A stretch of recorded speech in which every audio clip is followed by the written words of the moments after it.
Assalamualaikum warahmatullahi wabarakatuh teman-teman semua. Saat ini sangat istimewa karena kita akan mengupas terkait seputaran mangrove, dan saat ini sudah menjadi kawasan wisata. Tentu ini tidak dibangun secara tiba-tiba, ini melalui proses yang panjang. Dan saat ini saya sudah bersama dengan Bapak yang mengelola dan merawat serta menjaga mangrove ini, termasuk sebagai pelopor pembangunan wisata di desa di Kelurahan Bebanga, Kecamatan Kaluku, Kabupaten Mamuju. Ini Bapak ada di samping saya dengan Pak siapa? Pak Munajib. Pak Munajib. Bagaimana Pak Munajib? Sehat-sehat Ki? Ya, alhamdulillah. Alhamdulillah Pak. Saya mau mengupas terkait proses perjalanan panjang pembangunan wisata mangrove kita di atas laut ini, dan sampai Bapak ini memelihara mangrove yang terbentang di perairan Mamuju, khususnya di Kelurahan Bebanga ini. Bisa bercerita Pak ke publik seperti apa? Kalau bercerita tentang mangrove, memang sangat bagus dan istimewa, dimana saya tertarik sekali. Karena kenapa? Saya tahu bahwa mangrove itu salah satu tanaman yang bisa menahan abrasi dan bisa juga menyimpang biota laut, termasuk ikan-ikan, kepiting, udang dan lain sebagainya yang ada di laut. Jadi saya tertarik. Kemudian saya juga berpikir bahwa alangkah bagusnya kalau kita membuat salah satu destinasi wisata mangrove, supaya motivasi masyarakat itu ada. Seketika mereka melakukan atau berwisata, tentunya mereka tertarik melihat mangrove itu seperti apa. Nah, itulah yang saya lakukan yang selama ini. Itu begitu lama. Itu mulai dari 2012 sampai sekarang ini saya mencoba untuk melakukan destinasi. Itu sudah beberapa tahun yang lalu. Dan saat ini mungkin dari begitu lamanya akhirnya bahan-bahan atau fasilitas yang ada mulai sudah rusak, tapi saya tidak pernah patah semangat untuk membangun kembali. Yang sekarang kita lihat ini yang ada di belakang ini, gazebo yang baru, itu saya coba untuk angkat kembali bagaimana semaraknya dulu pada tahun 2013 berkembang sampai 2018, dan sampai 2019 itu mulai akan menurun. Tapi sekarang saya akan coba lagi, mudah-mudahan dari kalangan pemerintah bisa berpartisipasi untuk hutan mangrove, khususnya destinasi wisata. Ini Pak, hutan mangrove-nya ini itu berapa luas di kawasan ini Pak? Kalau di kawasan wisata kurang lebih 5 hektar, tapi yang saya kelola itu kurang lebih 15 hektar. Karena memang sering kami lakukan penanaman, termasuk artinya di berbagai di setiap kalangan, termasuk baik dari mahasiswa, pemerintah atau dinas, itu kami biasa melakukan bakti sosial. Pak, ini kenapa tertarik kemudian Pak? Awalnya ini kenapa tertarik sampai menanam, menjaga dan melindungi mangrove yang terbentang di laut Kelurahan Bebanga ini Pak? Begini, saya tertarik karena saya sudah katakan tadi bahwa mangrove itu adalah salah satu tempat biota laut berkembang, di mana masyarakat dominan di sini, khususnya di pesisir pantai itu adalah salah satu pencahariannya adalah nelayan. Dan saya juga salah satu nelayan. Saya berpikir bahwa mangrove itu adalah rumah ikan atau rumah biota laut. Kenapa kita tidak bisa memberikan rumah mereka? Yang kedua, mangrove itu bisa menahan abrasi. Kenapa kita tidak jaga mereka supaya di daerah itu tidak abrasi seperti di pantai-pantai yang ada di dorang sana, abrasi di mana-mana. Nah, mangrove ini sangat bagus untuk selain daripada suasananya memang sejuk, bisa juga menahan abrasi setiap hantaman ombak, dimanapun perubahan iklim yang setiap berubah setiap tahun. Wah, luar biasa.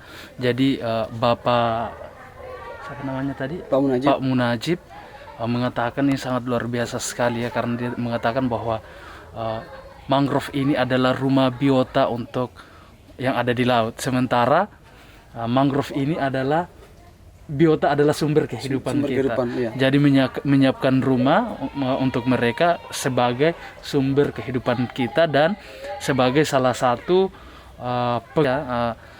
untuk menghantam pemukiman-pemukiman warga yang ada di Bebanga. Ini panjangnya 15 Kurang lebih 15 hektar. 15 hektar. Wah, sangat luar biasa sekali. Apa yang menjadi tantangan, Pak, untuk menjaga mangrove ini? Tantangan itu mungkin ada juga masyarakat sebagian yang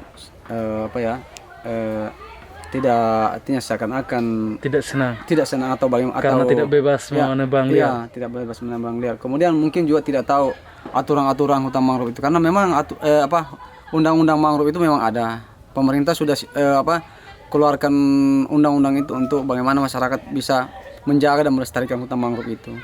Namun sesungguhnya ada juga masyarakat yang tidak sadar untuk melakukan perusakan, tapi itu mungkin sekarang ini mungkin sudah bisa melihat bahwa mangrove itu ternyata bisa, artinya lebih baik daripada tanaman-tanaman yang lain.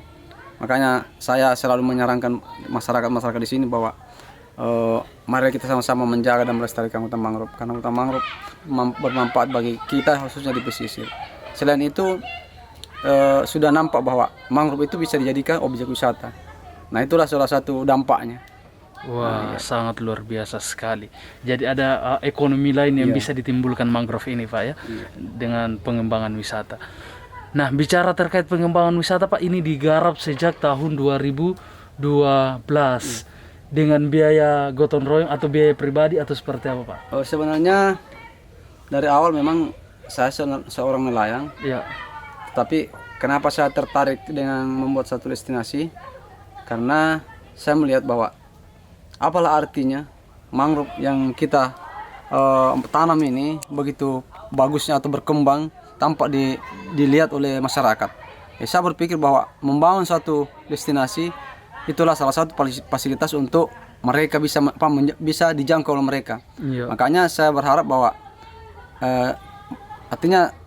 saya berharap bahwa ini wisata bukan untuk semata-mata mencari uang, tetapi hanya sebagian dari fasilitas untuk dijangkau untuk masyarakat. Bagaimana masyarakat itu punya motivasi tersendiri. Iya. Sehingga saya membuat ini. Jadi harapan saya baik sekarang maupun ke depan, bagaimana masyarakat datang di sini berwisata harus punya motivasi tersendiri untuk melakukan pelestarian atau menjaga hutan mangrove. Karena hutan mangrove adalah salah satu sumber kehidupan di masyarakat khususnya di pesisir pantai. Ya, itu yang saya harapkan kepada masyarakat. Wah, sangat luar biasa sekali. Dan ini biayanya ini besar sekali ini, Pak, tentu karena membangun jembatan, fasilitas papan-papan dan cat-catnya ini. Ada tidak, Pak, sentuhan pemerintah selama ini? Kalau kemarin dari 2012 sampai 2013 kemarin itu, sampai 2012 sampai 2018 itu mulai sudah hampir sudah merosok fasilitasnya, termasuk jembatan, trekking atau gazebo apa semua itu sudah merosok. Karena kenapa? Mungkin persoalan biaya. Iya. Sehingga dari awal semuanya merancang itu memang butuh biaya, karena saya selaku pengelolanya itu dengan biaya sendiri. Ya, biaya sendiri melakukan pembangunan wisata. Karena memang dari dulu itu memang sulit untuk melakukan membangun, tapi karena yang mendukung saya adalah semangat. Bagaimana semangat saya untuk melakukan pembangunan destinasi supaya masyarakat, tujuan adalah bagaimana masyarakat nantinya bisa termotivasi untuk memelihara hutan mangrove. Jadi menjaga mangrove dan membangun wisata ini dilakukan secara swadaya, Pak. Swadaya. Dengan ikhlas tanpa ada biaya dari pemerintah, Pak ya, menjaga mangrove ini. Wah, luar biasa sekali. Semoga apa yang dilakukan, Pak, terutama menjaga mangrove, menjaga alam, menjaga lingkungan ini, semoga menjadi nilai pahala dan kepeloporan ini, semangat ini itu dapat menjadi inspirasi bagi generasi-generasi muda yang ada di Mamuju dan Sulawesi Barat pada umumnya. Terima kasih, Pak, apa yang menjadi harapan Pak? Bisa ada yang mau disampaikan Pak yang sebagai harapan? Sekaligus kita mengajak ya teman-teman masyarakat yang ada di Mamuju, mungkin beroperasi ini Pak akan kembali dimulai pada mulai dari awal tahun Pak ya. Iya. Mungkin malam jelang tahun baru ini sudah bisa beroperasi Ya, kembali. mudah-mudahan bisa dibuka. Kemudian harapan saya baik dari masyarakat sendiri, marilah kita sama-sama mendukung atau memelihara hutan mangrove. Bagaimana kita, kalau bukan kita siapa lagi, dan kalau bukan sekarang kapan lagi kita mau melakukan melestarikan hutan mangrove ini. Kemudian harapan saya ke pemerintah, bagaimana pemerintah ikut berpartisipasi di dalamnya. Marilah kita kerjasama supaya nantinya ini akan berkembang pesat, mungkin bisa juga menjadi salah satu pendapatan daerah. Kita bangun sama-sama daerah kita. Wah, Itu harapan saya. makasih Pak, makasih. Baik teman-teman semua, saya sekali lagi mengajak Anda untuk berkunjung ke destinasi wisata mangrove yang ada di Saluliang Kelurahan Bebanga. Saluliang, Kelurahan Bebanga. Dan ini sangat, ketika kita duduk santai di sini, nanti juga akan ada kuliner seperti sebelumnya. Dan di sini sangat enak sekali, hembusan angin kita rasakan, terus kemudian ini menghilangkan rasa stres, apalagi kalau lagi stres. Mau merefresh otaknya, silahkan datang ke sini dan bisa bertemu dengan bapak pengelolanya, adik-adik mahasiswa, pelajar, pemuda yang ingin bertukar pikiran, mendengarkan ilmu beliau bagaimana merawat mangrove, mengelola mangrove. Silahkan jalan-jalan berkunjung ke sini.